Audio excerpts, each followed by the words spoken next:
এই মাদ্রাসাকে পুনর্জীবিত করার জন্য পাগড়ি আছে, পাঞ্জাবি আছে, লম্বা নামাজ পড়ে না, এই মাদ্রাসার অবস্থা হয়েছে, এই মাদ্রাসার অবস্থা হয়েছে। এই জন্য এই মাদ্রাসাকে জিন্দা করা, যে সমস্ত বুজুর্গ এই মাদ্রাসার খুঁটি কেটে দিচ্ছে, ওনাদের কি আশা ছিল যে আমরা মারা যাব, এই মাদ্রাসাগুলো চলবে সব পাবো, আল্লাহ আজাদ থেকে আমরা বাঁচে থাকবো। আমরা পাবলিক 1 টাকা 2 টাকা 100 200 করে ধান দেয় কেন দেয়? ফলো করে নাজাতের জন্য, ফলো করে যেটা আল্লাহ জাহান্নামে না দেয়।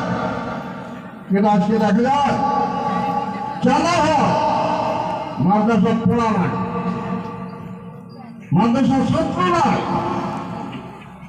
মানে আপনাদের কাছে অনুরোধ করলাম, আমরা সিনিয়র মানুষ হিসেবে, সিনিয়র আলেম হিসেবে, মুরব্বী হিসেবে এই জায়গা 500 কোটি মাদ্রাসার মেহরবানি আছে, 500 কোটি মেহরবানি সরকারি আছে।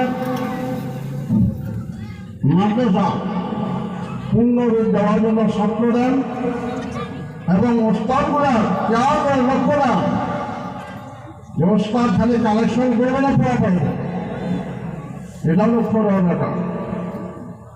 আমরা ছাত্র দেওয়ার জন্য রাজ দিয়েছি, ছাত্র যেন মাদ্রাসার পূর্ণ পর্যায়ে উন্নতি আমলগুলো হয়।